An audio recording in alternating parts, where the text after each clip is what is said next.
with a Mick, a Mook, and a Mike, hosted by four-time Emmy-nominated producer Frank Pace, with retired New York City firefighter and Vietnam vet Billy O'Connor.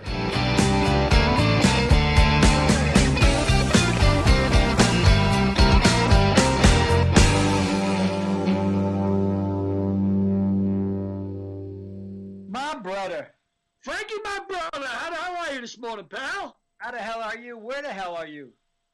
I'm up at beautiful Pine Mountain Club, man, about an hour and a half from where you are down in Pasadena. Yeah, let me explain to our audience here what's happening. The studio's closed up. Our Pasadena studio is closed up. We're non-essential workers, so we can't be in the same place right now. So we'll have to do this remotely. Besides that, you're a walking Petri dish anyway. I don't want to be anywhere near you. Oh, Petri dish or Petri dish? Petri dish, Petri dish. Let's call the whole thing off. Let's call the whole thing off. Man, I tell you, it's bad. 3,000 people died yesterday. 3,000. And not good. LA is a disaster. I don't know what it is the rest of the country, but man, I mean, it's bad. It is bad. I think Derek's with us. Are you, Derek? Can you show us? There you are. You're in downtown Pacoima or something. Pacoima? How dare you? Pacoima? By the way, I'm in sexy San Dimas. Yeah, well, sexy San Dimas. Sexy San Dimas. Why don't you get yourself more on camera instead of having to be on the bottom half of the camera? Well, I can't see it all. You know, Frank, the thing is, I'm working the boards over here, and you guys are just sitting there hanging out. We're not hanging out, really. We got pants on. So you say. How's your waggle, Frank? How's your waggle? Your waggle okay? Yeah, it's waggling okay. So, what do you want to talk about today, Billy? I don't know, my brother. We don't have a guest. We could have guests, of course, but we don't want to get contaminated. We'll try to get a guest next week. We have a guest scheduled for next week. Armin Catane is scheduled for next week, but we got to figure out, how to get him on. So we're just trying to do this today on Saturday and see if it works out before we commit to a guest. Does that make sense? Yeah, of course. I mean, let's do a dry run. Armin is he's not a Pulitzer Prize winner, right? But he is a bestseller author. He's a 10-time Emmy Award winner. 10 times? Yeah. Wow. At least. Wow. How the hell did that come to pass? Well, how the hell did that come to pass, you say? Yeah, what did he win 10 Emmys for? His reporting on CBS Sports, his TV reporting. Oh, so he's really in the television category, yeah. He was an on-site reporter for CBS, HBO, and he won a lot of those awards while working for them. So he's into broadcast journalism, really. I thought he was just strictly a writer. No, he's a broadcast journalist for sure. There's no money in being a writer, but there's money. I got duped. Money in broadcast journalism. I didn't know that. I got duped. You got duped, and you're continuing to get duped as well. So we'll hopefully have him on next week to promote his new HBO special, Tiger. You know what's interesting? I went to school. You know when you're watching the football games nowadays, they got Aaron Andrews down on the sidelines with Fox. Yeah. I was in journalism school with Aaron Andrews, all of 7 years ago, and one of the reasons she became the personality she is because she was a victim of a peeping Tom back in Gainesville. Apparently, when she was in school, somebody had drilled through a wall or something and was peeping on her, and she sued. And because of that little bit of exposure, notoriety, that little bit of notoriety propelled her into. Out of all the journalism students, she was the one who was picked for Fox. Was that 7 years ago? That doesn't sound right. You think? No, you know me with numbers. I'm pretty bad. Let's see. 12 years ago. You were 62 when you graduated. You're 72 now. So 10 years ago. 12 years ago. 10 years ago, anyway, 62, 72, 10 years ago. But anyway, that's how she got propelled to the front of the thing. So I was wondering maybe you could drill a hole in the wall and watch me take a shower or something. Maybe I can get on Fox too, you know? No comment. No comment. You don't want to do me a solid? No comment. What do you think? I might flip you? No comment. No comment. So what's new in the world? I don't know, man. Trump still suing everybody? Yeah, they're getting thrown out left and right. But now it seems like there's some attorney general in Texas wants to sue 5 other states because they didn't vote the same way Texas did. Which is an interesting concept. And meanwhile, Hunter Biden's going to court. Yeah, they're going after him for taxes. I don't know. There were so many in the Trump family that were getting investigated for taxes. But when it was going on in Trump, everybody said, I'd just like to have his accountant. I don't hear anybody screaming they'd like to have Hunter Biden's accountant. Well, if he was making $85,000 a month, I would like to have his paycheck. Yeah, I'll take one paycheck. One paycheck will do me. I'm not a greedy guy. I'll take 1 month's pay. I'll be happy enough with it. 85,000. But I mean, you know, it's the turmoil that's involved in the whole thing. And regardless of who wins the Senate, and it'd be nice if for me anyway, the way I feel. Keep your head up, Billy. Keep your head up. We have to see your eyes. The way I feel, if the Democrats win the Senate, it'd be a good thing. Of course, Republicans don't feel the same way.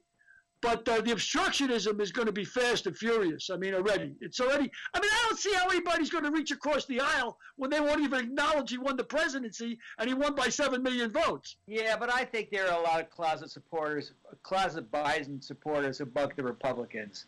There have got to be guys like Mitt Romney, et cetera, that will cross the aisle when they're right. There got to be a latter-day John McCain's, a lot of them, or a few of them, to make a difference anyway. Well, just to get back to some semblance of normalcy, I think is kind of cool. You know, this idea that, you know, but I don't know. The divide is so great, Frank. I don't see how the hell it's ever going to get back to. It looks like we're heading towards at least a paper civil war anyway, if not an actual civil war. It's as long as people make money on the news, I just don't get the concept that the news has to be a popularity contest. You know, like it used to be back in the days before Reagan. Everybody had to have equal time, and you weren't to be allowed to be that opinionated. Now opinions sell time. You know, sell advertising. You shouldn't be allowed to advertise on the news, is what I'm saying. Interesting comment. Well, it shouldn't be about making money. The news is supposed to inform the public. And, of course, the more outrageous you are, the more viewers you're going to get. And the more outrageous you are, the more you're going to influence the public. But if you couldn't advertise on television, that would make the Foxes and the CNNs and the MSNBCs even more prevalent because you would have to go there to advertise. I mean, you're just saying you couldn't advertise on the broadcast networks, NBC, CBS, ABC, and Fox. I think the original deal that the government made with the networks, and correct me if I'm wrong, you're in that business, so you'd know better than me, but I thought the original deal was that for the networks to be able to use our airwaves, and these airwaves belong to the public and not to the television industry, that they had to allow 1 hour a day to inform the public about the news. But now it's become a ratings contest. And of course, outrageousness always makes for ratings. Absolutely. So if I say I want to cut Biden's head off or Trump's head off, and I can get somebody to say that on television, well, it's going to get ratings. It's going to get reactions. And that's going to sell advertising. I don't think the news should be allowed to sell advertising. That's what I feel. Interesting concept. Kathy Griffin tried to cut the president's head off, and look where it left her. No, that worked out real well for her, huh? She's in a lot of big demands at comedy clubs all over the nation. It worked out real well for me, too. I hate that bitch. Well, yeah, you made it clear, and if these lips could talk, that she wasn't one of your favorites.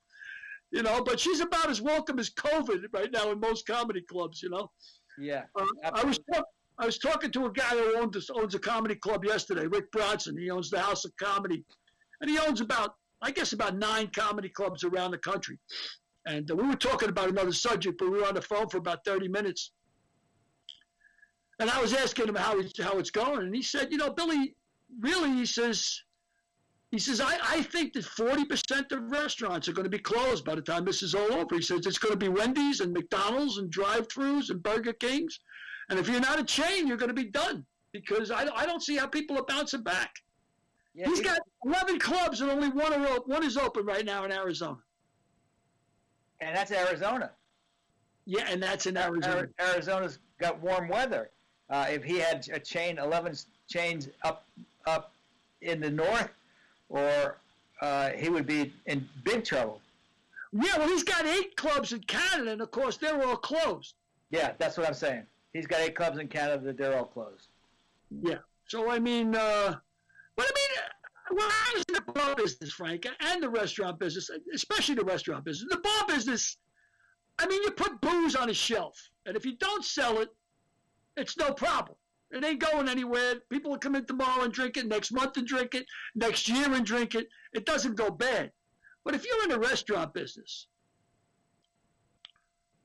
I don't see how you can withstand a month and a half closed, 2 months closed, 3 months closed. Never mind what these are doing.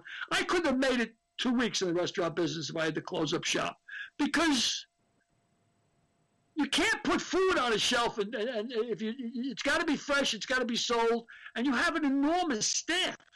With a bar, all you got to have is a bartender. That's it.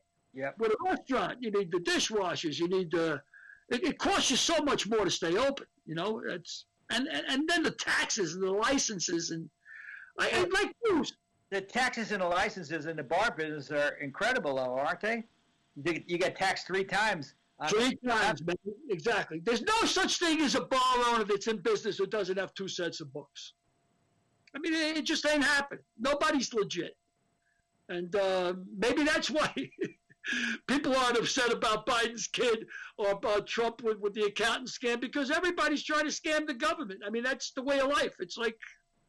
Yeah, well, it's unfortunate with Biden's son, because, he presents himself as being above reproach. And if he allowed his kid to be involved in a directorship of a Russian oligarchy or oil company or something, shame on him, because he should know better, and he should know that his son is only there just because of his name, not because of anything that he's done. So, I agree with you, but nepotism is a way of life, especially in politics. I mean, the Trump family's trading on their names, and certainly since their father became president. But I agree with you about Biden. He should have been more diligent. But I've got 3 kids, Frank. 3. Do you really think I control what they do? Come on. I think that he controls what Hunter Biden does. Do you really? And Derek, you can chime in if you want. Yeah, I just think that you guys are for the 70 years that you've been on this earth, I think that you guys are being a little bit naive. Yes, about the political system. The Biden family, first of all, there's 5 or 7 people in his family that are receiving money from countries outside of America. It's considered they could possibly be the most corrupt family in the whole political system. So, and if there's no family more corrupt than the Trumps or the Clintons. So yeah, politics is famously said is the last refuge of a scoundrel, right? I mean, I don't think there's anybody clean in politics. Obviously, these people come out making millions and millions of dollars. I think one of the most telling things was during that whole scandal with when they were trying to impeach Trump, when who was it, the ambassador from the Ukraine, or the ambassador sits down and says, they asked him, do you know what quid pro quo means? And he said, yeah, I paid $1 million to get this job. I know exactly what quid pro quo means. I mean, that seems to be the way our system is set up now. It's Ever since Citizens United, dark money can come into the elections, and nobody even has to say where it's coming from. And not just foreign actors. I'm talking about foreign countries, China, Russia. They could be Israel. Money pouring into a candidate, and they don't have to say where it came from. That's absurd. When did that start happening? During the Reagan era? Well, after that, that's when the Supreme Court passed Citizens United, right? Citizens United was the was the thing that money it enclosed in that ruling was that corporations are people, and that nobody has to disclose where the money's coming from to influence anybody running for election, which is absurd. I think that's absurd. It is absurd. It is absurd. Until we get money out of politics, which will never happen. Never happen. We're screwed. And you're definitely right, because we're like right now I think the stat is something like 87 or 88% of all candidates that run, regardless of what level, whether it's congressional level, local level, or even national level, whoever spends the most money, 87% of them win their elections. It's an auction. It's an auction. Exactly right. We're having auctions. We don't have elections. I mean, how can anybody spend what Biden spent or what Trump spent in order to gain a job that pays $400,000 a year? Doesn't make any sense. It's illogical. Yes. No, it's ridiculous. And that's just the way it is. I mean, that's just the way it is with politics in general. And like I said, till we get money out of politics, which will never happen, we're going to have corruption up and down the board. All right. Well, I have a question. So Sure. you guys have a lot of experience. So what's the solve? So let's not say that it can never happen. What do you think we can do to make it happen? Have you seen? We can do nothing. Wow. Well, I'd like to see the Supreme Court get rid of Citizens United. I think that'd be a start. I mean, somebody else just put an ethics clause. This was today or yesterday. Somebody put an ethics clause. As a matter of fact, it's in the defense bill. The defense bill that Trump threatened to veto. You know the defense bill that they're just passing now? Yeah. That was a rhetorical question. Yes. Exactly. Trump threatened to veto, but in there is an ethics clause that says basically that any money that you get during an election has to be shown where you got it from. And that's a start, but I mean, I don't think that'll ever pass. Term limits are a start too, but that will never pass either, because logically, the only way you can cut money out of it is if nobody has to be reelected. Senators get one 6-year term for no reelection, and but they're not going to vote for that because that's cutting off their nose to spite their face. Well, there's no way they're going to vote for it because I don't even know what they do. The only time you ever see a full Senate or a full House is when they have celebrities that they're interviewing. It's a baseball scandal or something like that. Other than that, they don't even show up. You ever watch CNN when they have the House in session and there's like 6 people there? Well, I'll tell you what they do. 60% of their time is spent raising money. Exactly. I mean, there's literally a quota number. They must spend, I don't know what the number is, 40, 50, or 60% of the time, but they must log in to raise money 40, 50, or 60% of their working time. Well, that's why they're not in Congress. And those are the ones that get reelected, the ones that can bring the most money to the party. And another thing that they could do to make do away with Supreme Court justices for life. Give them a 20-year term, and then they could term off the Supreme Court, because the Supreme Court was set up when people were living to 65, 70 years old. It wasn't set up for people to live to 90 or 95 years old. Hell, Kavanaugh is like 50 years old. He'll be on the Supreme Court for 30 or 40 more years. I mean, that's crazy. Yeah, and then there's another case coming up now. There's another question of whether or not Biden's going to try and cram the Supreme Court.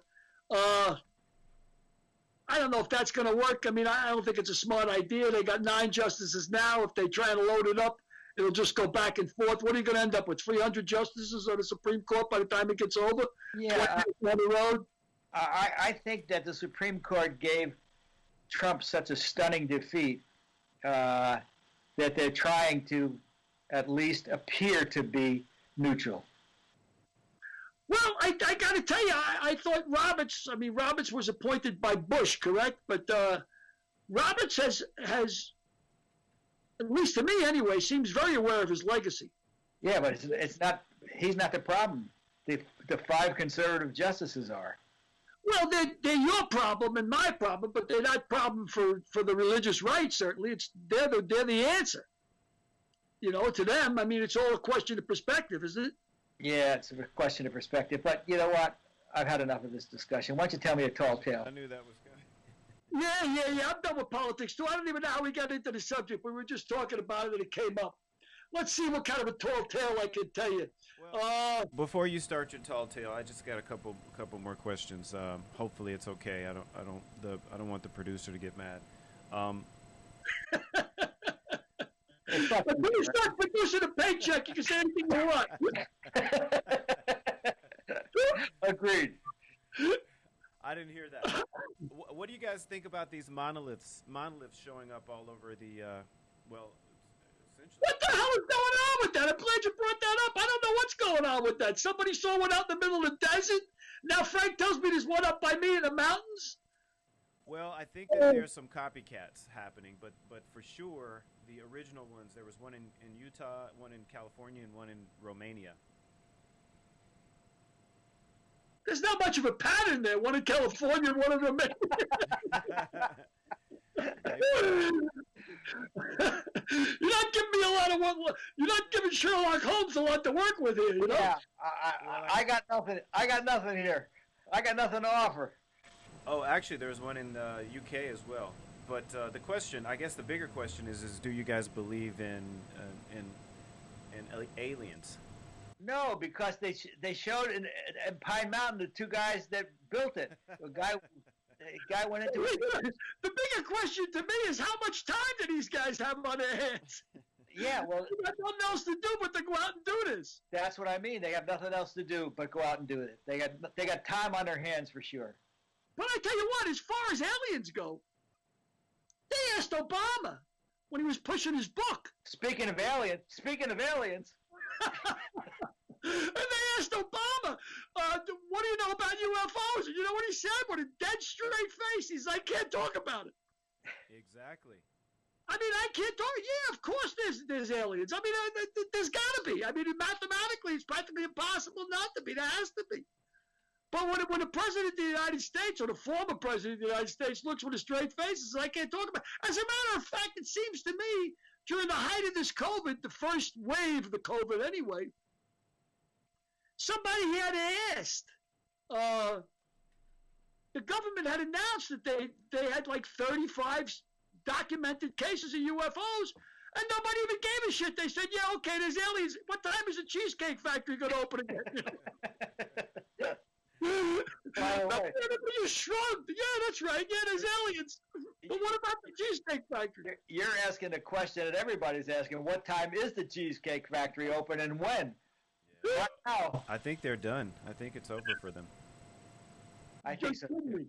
Yeah, I think if I recall, the Cheesecake Factory actually, I think they're forever closed down. Now, if a big corporation like that's going under, what do you think is the chances of mom and pop surviving? Well, I think mom and pop's got a better chance of surviving than a big corporation like Cheesecake Factory. Why do you say that? I don't know. I just said it. I think that, mom and pop has got the ability to tighten up the reins or get a loan from the government or something. Mom and pop may own their own shop. They may own, they may have in control of a lot of things, whereas the Cheesecake Factory or any big corporation, I think the answer is taxing the rich, the 1%ers, the guys like Facebook, the guys like AT&T, the guys that have got all the money that are paying none of the taxes, let them pay the rate.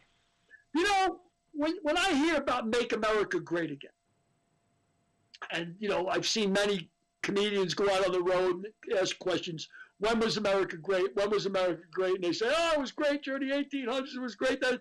And they say, what about slavery? What about misogynism? What about this? What about that? I'm 72 years old. Now, maybe it was because I was a kid. And when I was a kid in the 50s, I thought everything was rosy. I thought life was good. To me, go back to the Eisenhower days, I thought that's what America was, well, first of all, we were the envy of the world, number one, because we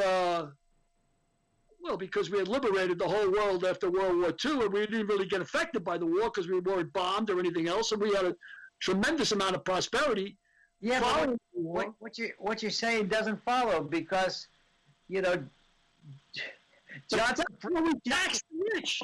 Johnson freed the slaves in 1963. What about free? He signed the civil rights legislation.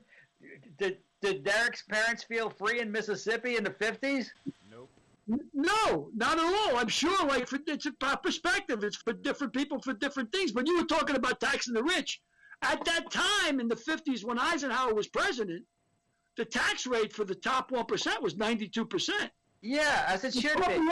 Corporations were paying $3 for every dollar that the individual was paying. Now they pay 30 cents for every dollar you pay. And they crawl through every loophole they can crawl through. Without a doubt. And then you got the money offshore, and they're all involved in that. I mean, it's incredible how much money is offshore. Well, and not just offshore, Delaware, which is another thing about Biden. We talk about Biden before and corrupt politicians. Jesus, Biden came out of Delaware. There's a reason that every credit card company in the country came out of Delaware, because they got sweetheart tax breaks, and it was the credit card companies that were charging 27, 28%, and sometimes for people that borrowed money on them. That was championed by Biden. So he ain't no man of the people by any stretch of the imagination. Yeah, if we go back to pre-Reagan era, Reagan was the king of trickle-down economics. We're still practicing trickle-down economics long after trickle-down economics has been proven not to work. Yeah, that's just a bait and switch deal, don't tax the rich because they create the jobs. Well, what's interesting enough, and God, if anybody knows this, they're not paying any taxes on the jobs they're creating. Yeah, but if anybody knows this, it should be you. Desilu Productions, right? Desi Arnaz created Desilu because Lucy was making so much money, and they were taxing at 91%, that to reinvest the money and opening Desilu, which created I don't know how many jobs, that was a tax dodge for him. Right. Nowadays, when there's no reason to have a tax outlet, they just sit on the money. Well, why should they risk their money? I mean, even I've got a corporation that pays me a salary rather than paying Frank Pace. I got a corporation that pays me for the services of Frank Pace. Then I can write off a lot of stuff that typically I would not be able to write off, like television subscriptions, magazines, newspapers. I can write off all that stuff because of the industry that I'm in. That's a sweetheart deal. What's the name of your accountant? Do we cheat him in Hal? Actually, Hal is the name of my accountant. H-A-L. Do we cheat him in Hal? Do we cheat him in Hal? No, I ain't got no problems like that, Frank. All my money's tied up in cash. It's good.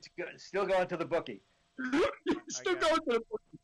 I got another thing for you guys. There's China successfully activated a nuclear-powered artificial sun. Did you guys see that?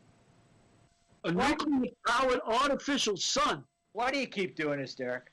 Why do you keep giving us these topics? I want to talk about football picks. I want to hear Billy's wild stories. Billy wants to ask me some stories, and you keep bringing us back to the sun. I think you guys should be informed on what's happening. Yeah, well, we should have started before 70 years old, that's for sure. Oh, man. I'll tell you a couple of drug stories. How about that? I'll tell you a couple of stories about how and why I stopped doing drugs. I firmly believe this. I'm not an advocate of drugs in any stretch of the imagination, because drugs make you stupid. They out and out make you stupid. I was up in Sedona. I don't know if you're familiar with Sedona, but it has the Red Rocks of Sedona. It's up in Arizona. And I was up there with a buddy of mine, and we're sitting in a van. And I had some hashish, So I said, let's smoke a little hash. So we smoked a little hash. And after about 10 minutes, of course, now I'm whacked. And I says to him, hey, so, what'd you think about that hash?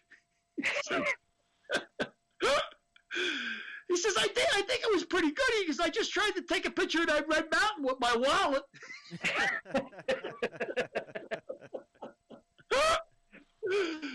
So I think drugs make you pretty stupid. I said, I'm not advocating them. And you know my buddy Shifty. I've always told you stories about Shifty. I was with Shifty one day, I swear to God, and we're smoking weed, we're drinking beers, hanging around bullshitting, and all of a sudden, Shifty takes out these 2 pills, puts them on the table, and swallows them. And I said, what the hell are they? He says, these are pills that the psychiatrist prescribed to my wife. She's in an insane asylum. Oh, my God. I said, wait a second. Your wife's in an insane asylum? How many of those pills does she take? She's only supposed to take 1 a day. I said, you just took 2 of them. He said, yeah, I know. He says, I figured I took 2 of them. So now he was bullshitting away, and he starts to nod. I see him starting to nod. And he takes a few rails of coke, and he puts it on a table, and he snorts them, right? Now he perks up a little bit. Now he's talking like he's going to the electric chair. Blah, blah, blah, blah, blah. So he takes out a Valium, and he pops a Valium. So now I'm sitting there. I'm no angel, but, I'm drinking beer, I'm smoking weed, but this guy's doing drugs like he's going to the electric chair, right? Now he takes a biphenamine out, he cracks that open, he puts it on, he snorts that. I said, Shifty, what are you doing? Take it easy. Yeah. Well, I swear to God, Frank, I swear to God. 15 minutes later, his face started swelling up. Like something out of Easter Island, right? I mean, he looked like one of those floats at it's Thanksgiving Day parade, right? He was like, oh, I said, Shifty, holy shit, man! You gotta see your face, right? Now I'm sitting there drinking beer, eating potato chips, and I'm looking. I said, you gotta get an ambulance. We gotta get a doctor. You gotta see your face. Holy shit! You got to see yours. You're foaming at the mouth.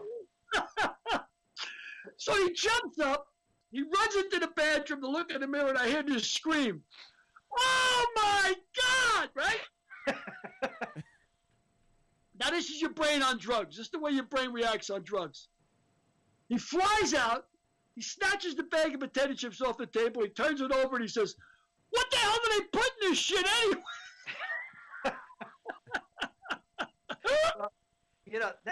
That reminds me, the teenagers and the kids in their 20s now are having these drug parties where they go into the bathrooms, they empty the drugs from the bathrooms, and they collect them all in a pile, and they take handfuls of these drugs.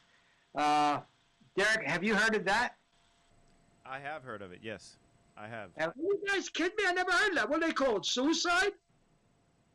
I can only imagine what they call it. I mean, how the hell do you eat a whole handful of drugs when you don't know what the hell they are? I don't know. Derek, can you expand on that a little bit? It's just they want the random. They don't want to know what feeling they're going to have, so they just grab a bunch of drugs and. How about death? Yeah, I mean that's crazy. Death. I'll tell you that I did that once. I really did. I ate a handful of drugs. I had no idea what I was eating. No, actually, I did it twice. Yeah, we'll stick around a couple more times. You did it. Also. Once I was in a bar and I was nodding, and I says to the bartender, "You got anything to keep me awake, man? You got anything to keep me awake?" He says, "Yeah, Bill, take this," and he hands me a pill, and I ate it. And I says, "What was that anyway?" He says, "I don't know. I found it."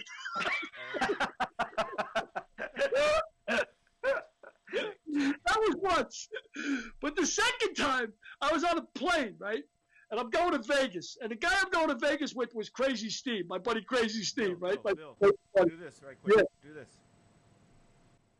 Do what? You're foaming at the mouth. He's trying to be subtle. Just say it. You're foaming at the mouth. Let me get some water. Hand me some water. What's in this water? What's in this water? So I was going to Vegas with my buddy Crazy Steve. Now, if I call him Crazy Steve, Are you a mountaineer?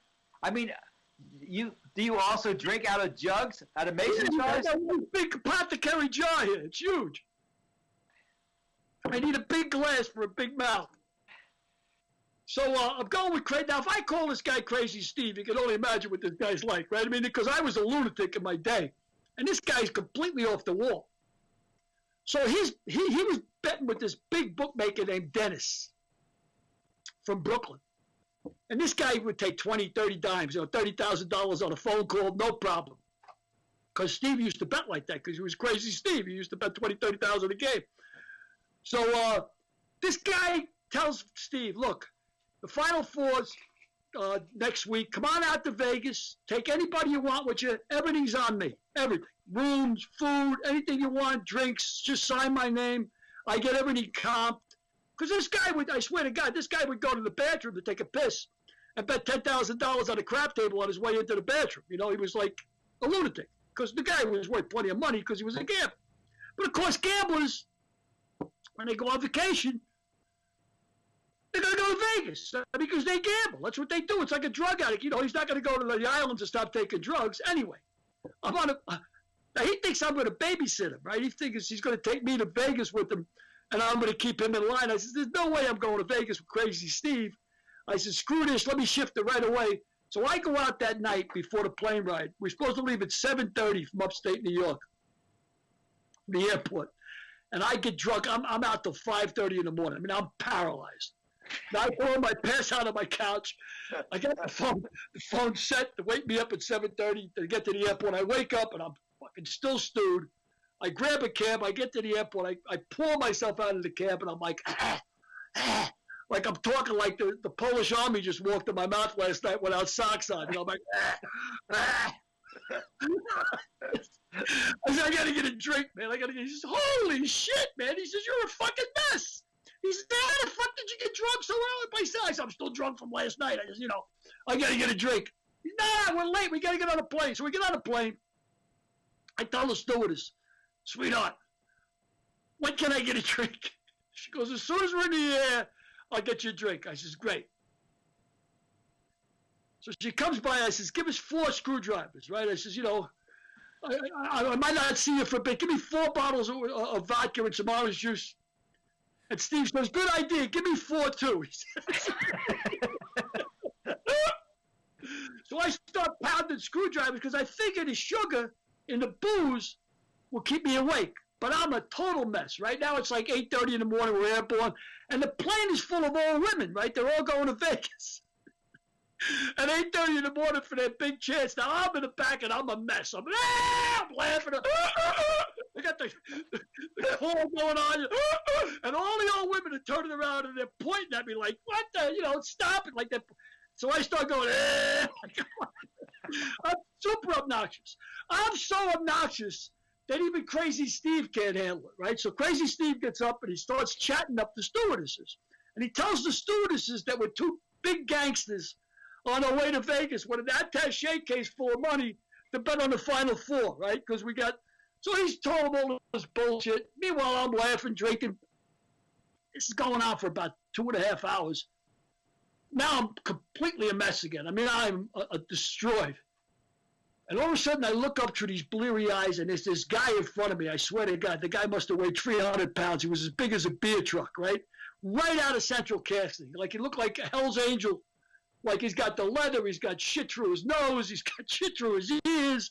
A monster. So I says to Steve, I said, hey, man, Steve, I think we're going to have a beef, right? I think we're going to have a beef. And this guy says to me, he goes, you guys sound like you're having a lot of fun. He goes, here's my contribution. And he hands me about 6 pills.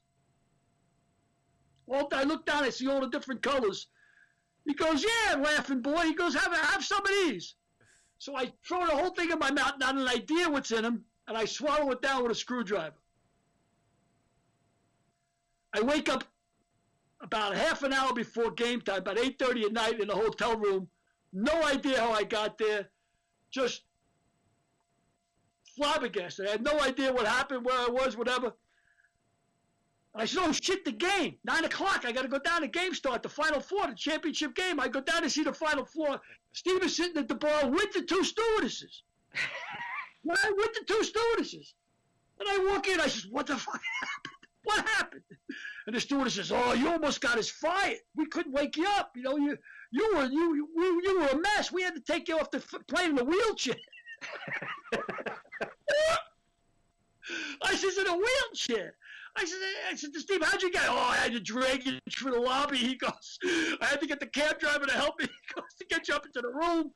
So I said, oh man, I was a mess. So I says, okay. I says, what's the deal with this sign for food? He goes, just sign, Dennis's name to everything. No problem. Tell him what room you're in. Sign his name.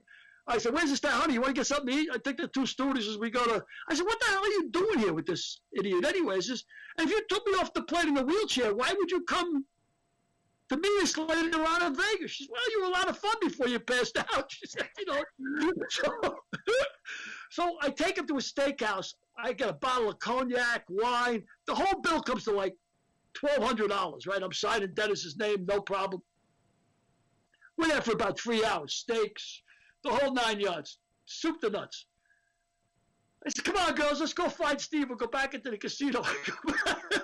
I take the two girls. I go walking back into the casino, and there's two security guards with guns drawn, and I got them pointed at Steve. Crazy Steve. I said, whoops. I said, never mind, girls. Back to the room. I said, we don't want to get involved in this. Made it 180 and back to the room. So that's another time I ate a bunch of pills not knowing what they are. Can you imagine those two flight attendants were so hard up that they were going with Crazy Steve and a passed out you? I was charming, Frank, before I passed out. Absolutely charming. All the old women on the flight thought I was charming. Yeah, shut up, you old lady. Totally obnoxious. Well, and there you have it, Derek. Now, wasn't that a nice story from Billy? That's why you shouldn't take pills without knowing what's in them. That's why. Well, that's You'll end up with two stewardesses in a hotel room and a free meal for $1,100. Well, now we know why they put him in a bathtub. You started that trend. He did. So, you want to talk about your pick this week? Your pick of the week? You know, I didn't even look so far this week. Let me pull something up real quick. If I touch this, will it upset me? No, I can go Google, right? Yeah, you're all right. Let me see who's playing. You guys want me to pull it up? Are you okay? You're on your All computer. I got to see is the opening lines. Derek, we can talk about. Yeah, I was paying attention to me anyway. What am I, 6 and 7 now? 5 and 7? Yeah, 6 and 7, something like that. They're worse. So why don't you use... Do you even know who's playing this week? I'm going to find out right now. Okay. Can you guys see that? Yeah. I can't. Okay. You can't see it. Derek, pick. You know what? Well, Billy's looking. Why don't you pick one out for me, Derek? Throw him a game. Throw him a game, Derek. Throw me a game. Just the first one you see. All right, great. Okay, Houston Texans against the Chicago Bears. Where are they playing?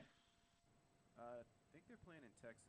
So They're playing in Chicago. Chicago. I hate both those teams. Okay. I don't like either of those teams. Shit. They're playing in Chicago, cold weather. Houston is 1.5. 1.5 over Chicago. Yeah, I'm going to bet on the cold. If they're playing in Chicago, I'm going to bet on Chicago because Houston's a warm weather team. They're traveling. I'm going to bet on Chicago. The last time I bet on Chicago, I lost. So They owe you. They owe me. I'm 7-4 now. I'm 7-4. 7-4. Guru. Yeah, but I was 7-3. Now I'm 7-4. Well, Well, that's Devin White wasn't really much for him. I'm going to bet Chicago. I'm going to pick Chicago. I'm not going to bet on either of them, but I'm going to pick Chicago. All right, I'm going to take Carolina is home against Denver Oh, God. Why would you pick that game? because I like the way the line moved. The line moved away from where I showed it. It opened up at 4, and it went down to 3.5. So I'm going to take Denver plus 3.5. Oh, my gosh. Okay. I know. I'm a dog guy. Yeah, Dog guy afternoon. no.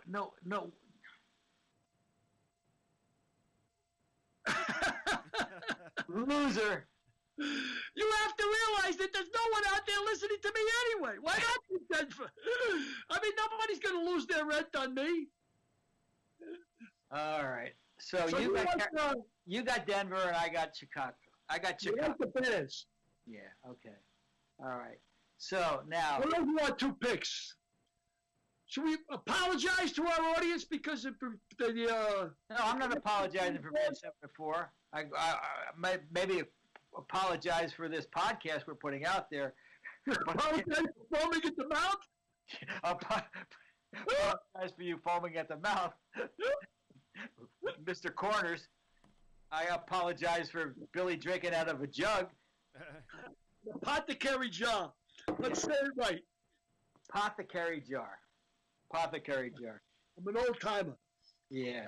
So, what else you want to talk about? Well, who's our next guest? Armin, right? Yeah, we already talked about him. All right. I just wanted to make sure he's our next guest, right? Yeah, the book's doing great. There's still a lot of time to get the book for Christmas, but we still, are selling pretty well, surprisingly well. We got the Pump Brothers up on video today. I will meet those 2 guys, man. Those guys look like some trip. I swear to God. They are some trip. I'll Now, send the you. Pump Brothers, tell our audience a little something about the Pump Brothers. I can't. What do you mean you can't? I have to think before I explain them. Well, you know what? I only saw them. They look like 2 guys I would meet in a bar in Brooklyn, and they're very influential in college basketball, from what I understand. Is that correct? They are very influential in college basketball, and they're very influential in the cancer fundraising scheme of things. They know they're 2 Jewish twin brothers, red-haired Jewish twin brothers. The Jewish twins. They're about 5'6", and they hang around with every famous black athlete in the world. So, I mean, Sphere influences terrifically. they influence college basketball. Do they influence the game itself or the gambling side of it? No, they don't. They have nothing to do with gambling. They have nothing to Oh, they do. have nothing to do with gambling. No, they have nothing to do with gambling at all. Uh-huh. I unequivocally say that. So strike that from your mind. They have nothing to do with gambling at all. Oh. That's why I said we should table this conversation. So they don't say anything about lines or anything like that. They have nothing to do with that. They have nothing to do with lines at all. But And they, is it only college hoop, or is it pros and sports in general, or just college hoop?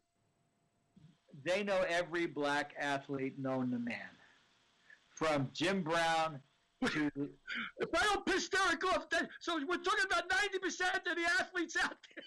yeah. Well, but we're also talking about Sandy Koufax, Jerry West, right down to the next kid who's at Sierra Canyon High School, and they insert some influence over where that kid goes to college. Subtle, but they can influence that as well. Wow. But really, they're fundraisers. They raised almost $10 million for a cancer foundation for the Northridge Hospital, and that's a big deal. That's pretty remarkable. $10 million for a cause like that. That's fantastic. Yep. And they have a big fundraiser every year. They have 1,000 people at the black tie fundraiser. Everybody's there from Mike Tyson to. Now, if I can persuade these 2 guys to have a fundraiser for me, can I use your accountant? Absolutely. Absolutely. I think Derek just went away on my monitor, so I can't see Derek. So Come on, you're in the business. You got to say fade in, fade out. You just fade in. Fade in, fade out. So where do we go from here? Do you have? Well, you've already told me enough of a talk. One of drug stories to keep you going for a while. Well, the idea of taking a whole load of pills and not knowing what's in it, that's anathema to me. I can't imagine that kids would do that. They got to be completely out of their minds. So do you want to ask me anything, Billy?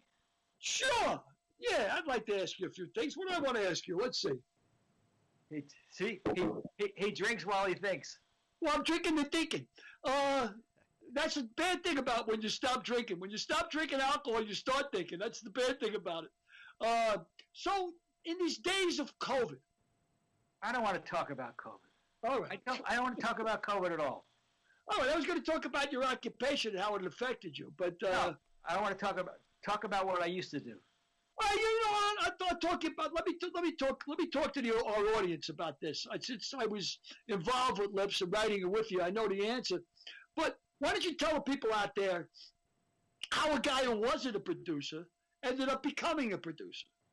I mean, that wasn't your forte. It wasn't something you wanted to do all your life. It wasn't something that you knew you were going to fall into. How did that happen? It just, I sort of opened every door that I heard a knock, I opened, and it led me to producing. I was at an advertising agency in San Diego, and I was trying to get racquetball on television. There was only 3 networks at the time, ABC, CBS, NBC, and none of them wanted to be on. Nobody wanted to broadcast racquetball because you couldn't see the ball.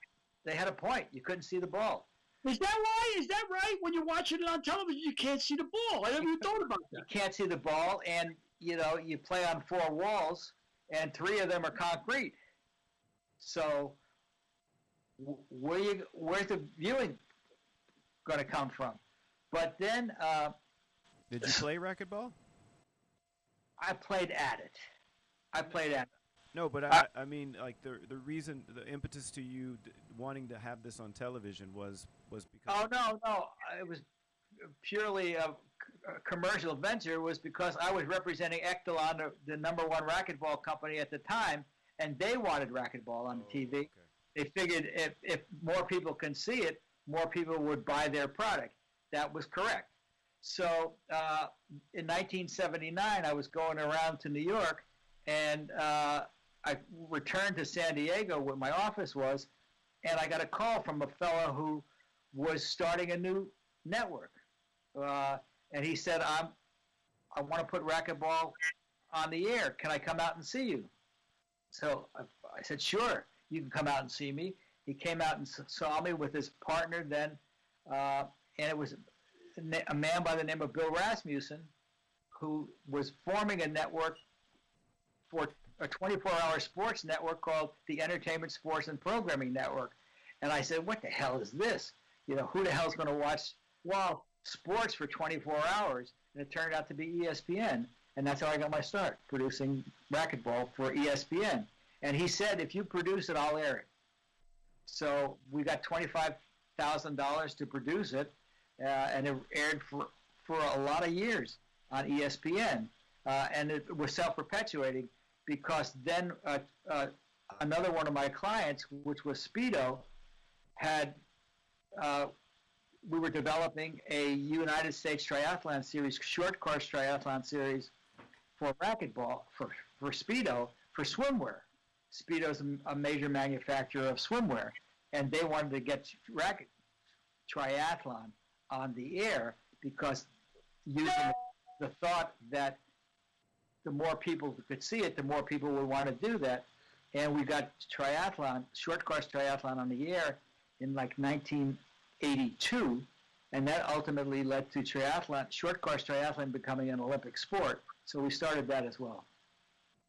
So really, you owe being a producer and being successful to being flexible. Yeah. Yes, and Armin, our next week's guest, was my assistant at the Phillips organization in San Diego, and he was an integral part of the triathlon series and the racquetball series being on television. That's So pretty. we go way back.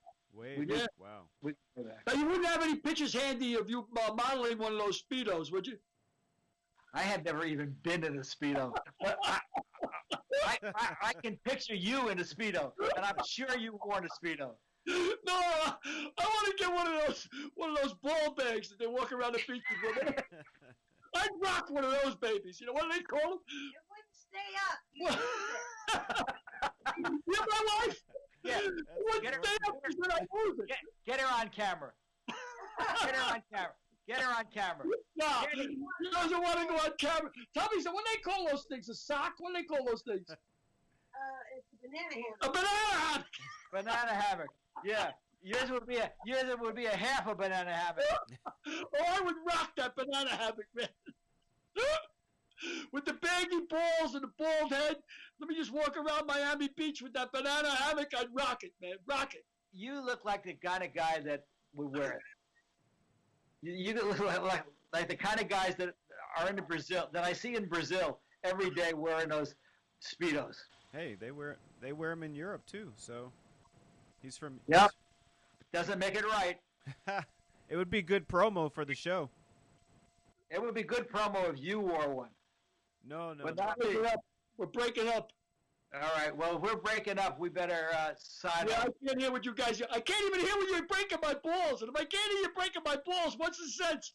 It's time to sign off. But we'll be back next week, hopefully with our guest Armin Katayan. Keep buying the book. Billy, you're going to have your work cut out for you getting people to watch this episode. But good luck, my friend. Good luck. Good luck, my buddies. I'll talk to you soon. I'll see you in church. Thank you, Derek. Thank you guys. Thank you, brother. Pleasure. You betcha. Bye everybody. Bye-bye. Bye. Bye.